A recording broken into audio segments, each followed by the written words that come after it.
Hey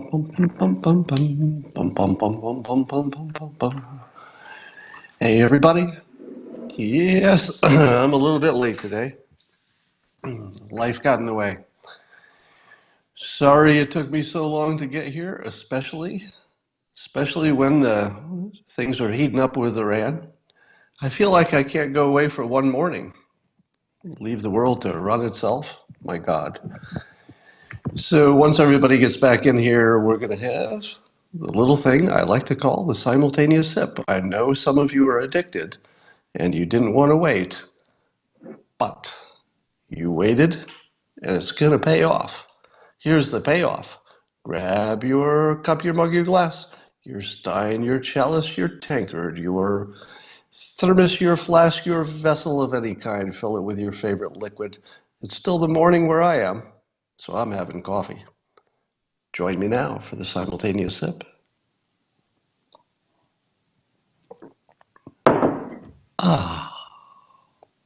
Still delicious. All right, so just a little update on me. I had a little dog emergency this morning. I think she'll be fine. Don't need to talk about that, but that's all that was going on. Little dog emergency. Should be okay. So let's talk about Iran. Let me start with what you should believe and what you should not believe. We'll start with what you should believe. So based on what we've heard so far about the Iranian situation, about the downed drone, and about the attack that was on before it was off, here's what you should believe. Okay, we're done with that. So that's all the stuff you're supposed to believe. Nothing, basically. We're still in the fog of war. Everything you hear from Iran, you should not believe. Everything you hear from your own government, don't believe it. Not yet. Now, mostly because we're in the fog of war, and because part of this chess match has to do with managing the public's opinion. And I would not ask my government to immediately tell me all the facts exactly as they know them to be true at this point. They have a bigger objective. The bigger objective is handling this situation with Iran. So, if you and I have gotten some information that wasn't exactly correct, don't be too surprised. If everything we know about this situation turns out to be false, don't be too surprised. Okay? Here are the things which I think are especially, let's say, not credible, but could still be true. All right? So I'm not saying these things are false. I'm saying can't know for sure. Here's one. We heard at one point that so we're claiming that our drone was in international waters. When it got shot down, Iran is saying, hey, that drone was over our territory. Which one of those two things is true?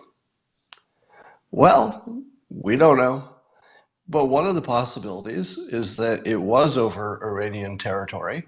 And by the time they got around to shooting it down, it had crossed into international territory and they shot it down anyway. Maybe. We'll never know. Another possibility is that there were two aircraft. One of them was in their territory, one was not. Maybe things were a little confused. Maybe one was a little stealthy and the other one wasn't. Maybe they shot down the wrong drone. I'm not saying that's likely. What I'm saying is that the odds that the story that we have right now being exactly right, not that high. It could be that, well, so let me go on with things that you shouldn't necessarily believe yet. Could be true, but keep an open mind. Didn't we hear last night that the jets were already in the air and they were going to attack? But I think this morning we heard that there were no assets that had already been launched. Well, what does that mean? Maybe we have jets that are always in the air. So are they launched or not launched? Because we always have jets in the air. Don't know. So we don't know if it was launched and he called it back, or if we had not quite launched and it was, maybe some assets were in the air, just checking out the situation. Don't know. And maybe we'll never know. the president speculated that there might have been a rogue general who launched the attack and might be in big trouble with his boss. Most people recognize that as offering an off-ramp so that Iran could claim it was an accident and back down. I heard again this morning from, there was an article on Fox News that there's some reporting from, of course, anonymous sources, which should not be trusted, saying that that's exactly what happened, and that one of the, possibly the reason the attack was called back is that the president may have learned that his instinct was correct and that Iran was very mad at one of their generals. Don't necessarily believe that to be true. It could be true. I mean, it's totally within the realm of things which could be true, but don't necessarily believe it. And then there's the story that the reason the president reversed the attack that was planned was because he heard at the last minute that there would be 150 casualties. Maybe. But do you think that an entire attack was planned? An entire attack was planned, and nobody mentioned in the first several minutes of that conversation the likely number of casualties? Does it sound likely that the president didn't think to ask that question and no one offered it until the last minute? Maybe, not likely. So I would say that almost all of the facts here fall into the category of maybe, could be, maybe some of them are true, maybe none of them are true, don't know. I think it's probably true that a drone got shot down because Iran says it's true and we say it's true. So if you have it from both sides, that's probably true. So I think maybe that's the only thing you can be sure of.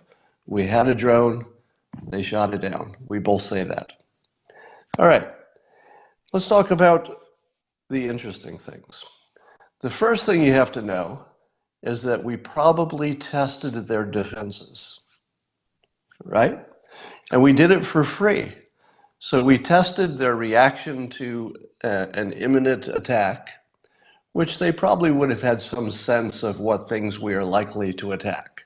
So it was sort of obvious that we would go after some stationary structures, such as military, radar, etc., and missile batteries. So they probably responded to what they imagined correctly was an imminent attack. So somebody says it's not free. Now, the drone got shot down. That's a separate sunk cost.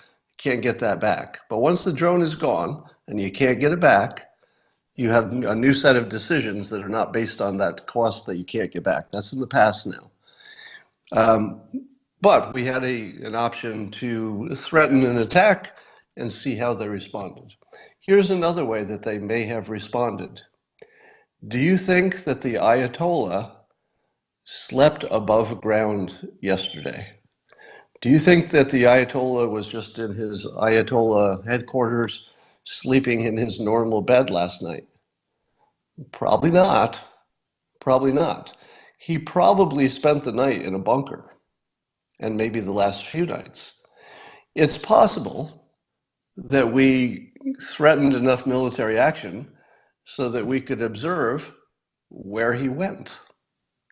So one of the things we may have learned is where the Ayatollah goes when we are this close to war.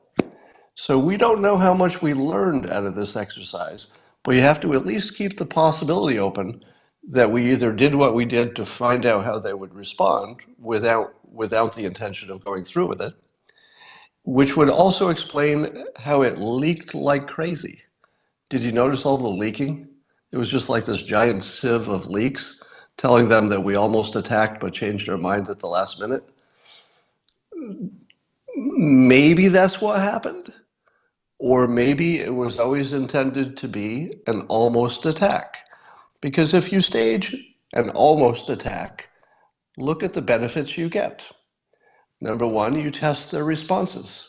Very, very important.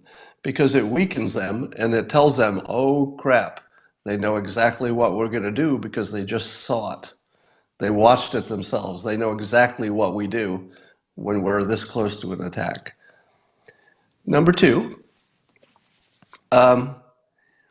do we know, oh, and then there were the leaks. So we got essentially the benefits, some of the benefits of an attack without the cost of an attack.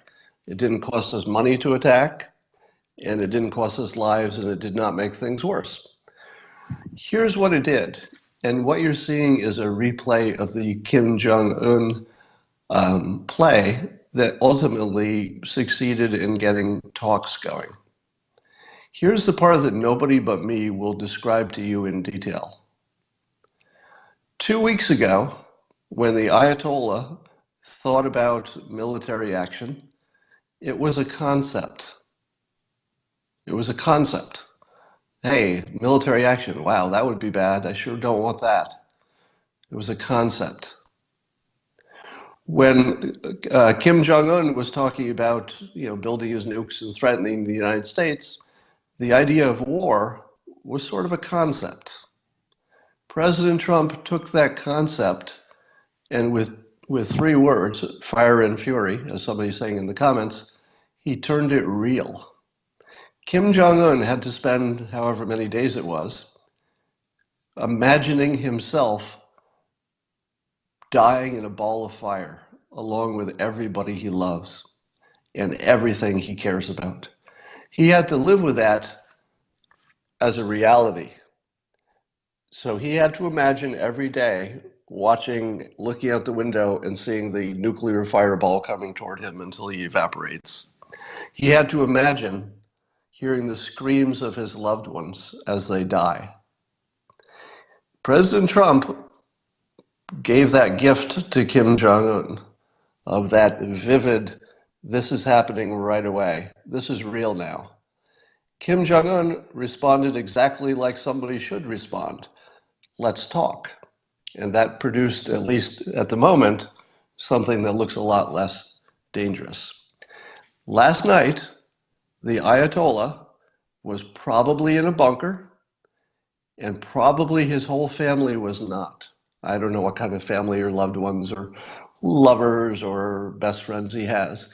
But while he was in that bunker, he had to think about the fact that the people he loved, who were above ground, might be evaporated in the next 24 hours. He had to live thinking, this might be the last thing I ever see, is the walls of this bunker. He had to live with a vivid thought of the entire nation of Iran going up in flames. In minutes, his mind was that, oh my frickin' Allah, I've ruined everything. I took it to the edge, and this Trump guy that we can't predict is going to evaporate my entire country, and he's not even going to look back. He's not even going to say sorry. He's going to frickin' turn this into a parking lot, and it's on me. That's what the Ayatollah was thinking last night.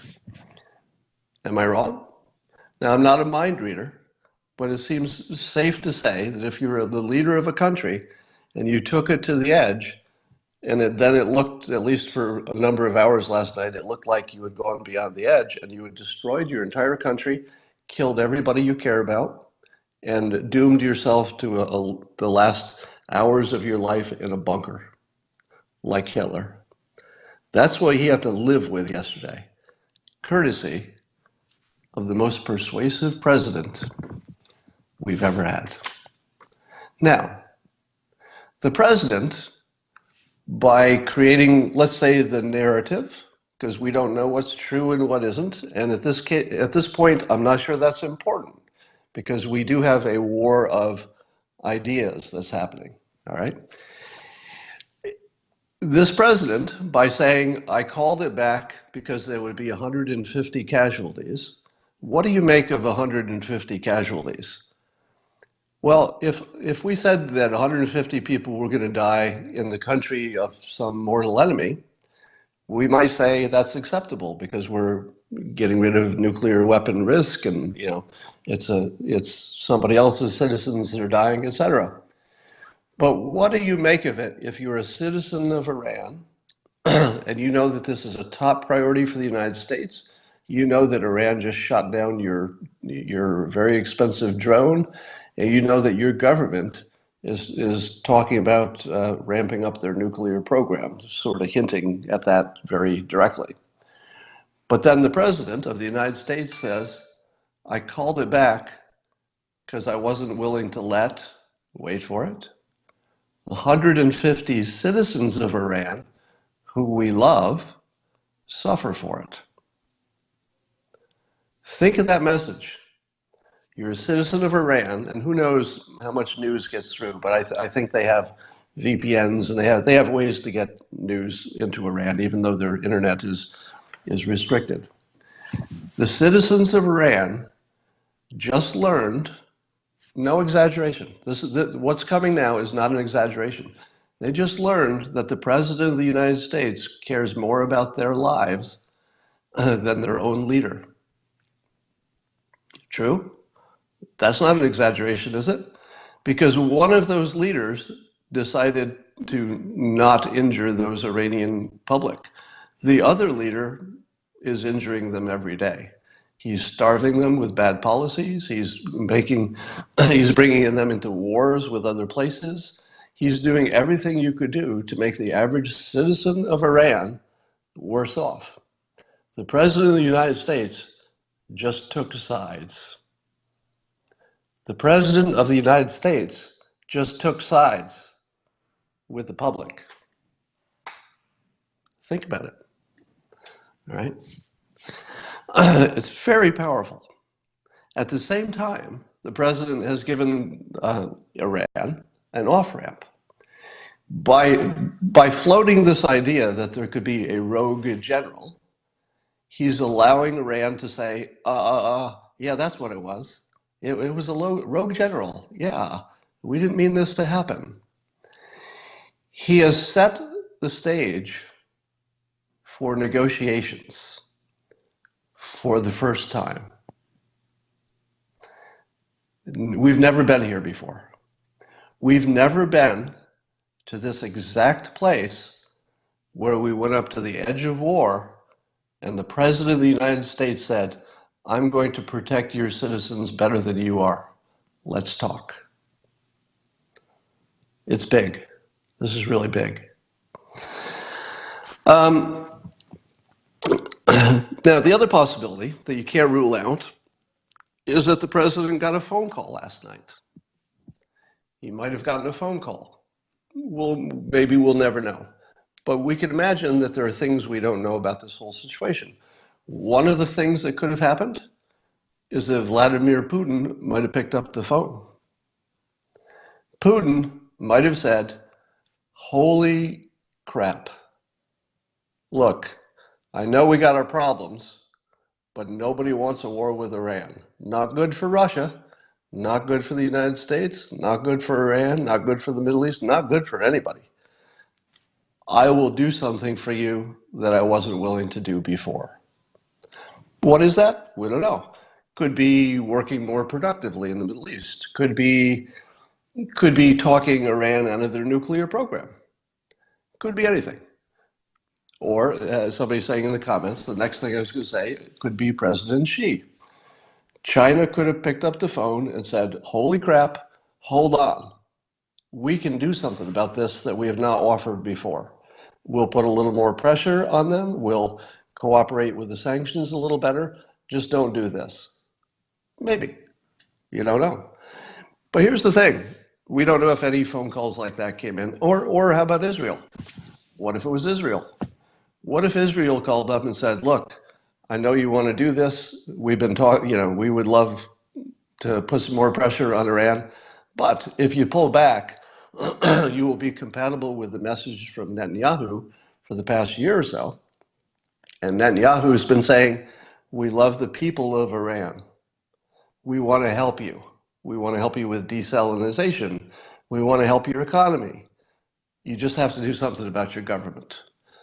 Could have been Netanyahu. He might have picked up the phone and said, hold on, hold on. If you pull back, we might have the best situation for a compromise you've ever seen. Worth a shot. Um, Now, suppose we decide to simply do some sort of retaliation. Let's say Iran doesn't immediately respond in anything that looks productive, so that we need to ratchet it up. What would that look like?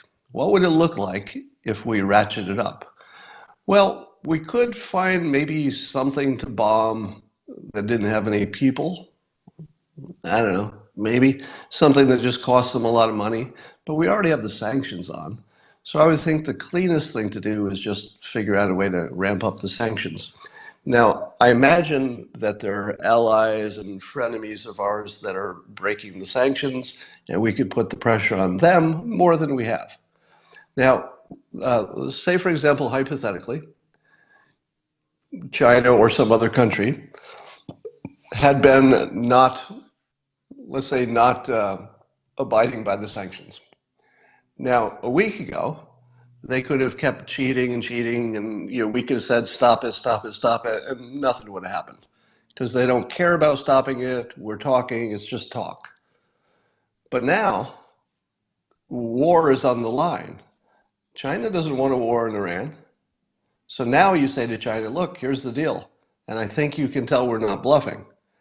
Put the sanctions on, make them real, or Iran starts losing assets and people, and it's going to hurt. At this point, we can push our allies and our frenemies harder than we could ever push them before. So once again, the president has created a leveraged situation that he just didn't have last week. It's a whole new game. Everything is different today because of the exact way that this was handled. And again, I'm not going to say this was always the plan. It could be something that developed and opportunistically, or because he got a phone call, or because he had second thoughts, for any reason. It may not be some grand four-dimensional chess all the way through, but I think for whatever reason, accident or genius, we did get to the right place. This is sort of right where you want to be. Let me take this to the productive level. So how do you get Iran out of their confrontational stance toward the United States? I've suggested this before, but the timing always matters. There's no such thing as a good idea. There are only ideas that are perfect for the moment. Let me say that again. There's no such thing as a good idea. There are only ideas that fit perfectly with the time and the moment. So this is an idea that I've mentioned a number of times before, which sounded maybe at best interesting because the time wasn't right. Now it's the same idea. I'll tell you in a moment, but the time's right. And it goes like this. This is the arc of war. Let's see if you can see that. Step 1, kill. Step 2, economic war. And step 3, a war of ideas. The old way to do war was to kill humans. The new way to do war, the 2019 version, is economic sanctions. Because the world is so interconnected, the sanctions are devastating. If you get enough people to say, yes, this country is bad, it's devastating. But economic war probably is not quite what we need to get to the end zone with Iran, because of the religious sort of what would you call it? The religious requirements that must be satisfied. So there's a higher level need that needs to be addressed. Iran is not just about military. Iran is not just about economy. Iran is very much about their belief system. If you don't address that, you haven't addressed the whole stack. And here's my suggestion.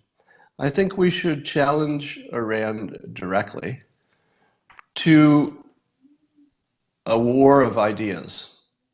I think we should address them directly and say, if you trust your God, you have confidence in your God, let's take our disagreements to the internet. Let's take it to the war of ideas, because killing people doesn't work anymore. It just doesn't work. Crushing economies could work if you did not have a religious, say, framework like Iran does, where apparently at least the administration would rather die than be productive. They'd rather die. So if somebody would prefer starving and dying, then threatening to kill them and threatening to crush their economy isn't as powerful as it should be. They need an off-ramp. They need a way to say that they could win. And I think that the way to do that would be to threaten to open up their internet for them unless they open it up themselves. So we could say, for example, look, Iran, there's one thing we want from you, and just surprise the heck out of them. We want you to free up your internet. We want you to let your people have access to the world. Now think about that. Just think about the change in frame. Think about we were almost in a shooting war, and you would expect that the response to that would be, we will crush you militarily, we will take out your assets, we will bomb you. That's what they expect, right? They also probably expected a full military attack last night. But what they got was, uh-oh, we don't want to kill your citizens. That's not what we're about. Pull back. Let's talk. At this point, the stage is set for probably the best chance we'll ever have. We should say to them, we're looking out for your people. We don't want to determine what your people have. It's not up to us to decide, but we want them to have access to the world. We want you, the government of Iran, to open up your internet. Now think of that as a response. We might have to do other things too, with tightening the sanctions, etc. Probably more military threatening just to make sure that threat stays real. But it would be very interesting to say what we want is dialogue, but not just between the government and our government. We want dialogue between the people. We want your people to have the freedom that everyone else has that has the internet. Now, it seems to me that that sort of freedom would get us to the place we need to get, because their own citizens would control their government on their own. But they probably need a little access to information, et cetera, to do that. I think the opening the internet for them would be a big deal. Now, I also wonder if there's anything we could do technologically to open up their internet for them without their agreement, because that might be the worst thing for them. You know, there's a reason that the regime doesn't allow their citizens full access to the internet, and the reason is they think it's a threat to the regime. So I think it would be important to address that. All right. The other thing I wonder is, if it's true that we find out there was a rogue general who shot down that drone, could you assume that the rogue general was on the side of the Ayatollah? Think about it. If there were a rogue general who took it on himself, an Iranian general, to shoot down the drone, knowing that that would provoke an attack, is that general working for the Ayatollah, or is that general working for himself? Meaning that maybe that's a general who doesn't want an Ayatollah. That's a question that the Ayatollah is going to have to figure out. Was this really an accident? Was it really somebody trying to help the realm? Because it looks like you shot down a drone and almost got the Ayatollah killed. Because that doesn't look like you're on the same team. Maybe we'll find out the answers to that. So anyway, just summarizing, don't believe anything you hear about this yet, but I think this president has, either by grand design or by good instinct in the end, created the best situation we've seen to get to the table. The Ayatollah has taken the idea of war from a concept to I had to sleep in a bunker last night and wonder if everybody I love will be dead by morning. That was his evening. The Ayatollah's evening was wondering if everybody he knows will be dead by morning. That's a good way to key up some talks. Now, the other wild card here is that Jared Kushner has been working on, I guess, the framework of some kind of a larger Middle East deal. And I tell you often that if you can't solve a situation, one of the best ways to solve it is by introducing variables. So rather than saying it's a contest between us and Iran and their nuclear program and this drone, say, look, Iran, the small ball stuff isn't the problem. The problem is the larger situation. So let's talk about the larger situation. Let's get out of the weeds of us. Let's get into the larger conversation about Hezbollah and the Palestinians and Israel and all the rest, and the proxy wars in Yemen, etc. So I'm going to tell you that this is very much like the darkest before the dawn. This might be the most productive situation we've ever seen with Iran in recent memory. So I'm going to say that there's some good that's going to come out of this. It might have been accidental, but that's our situation. All right, I'm going to go do something else, and I will talk to you later.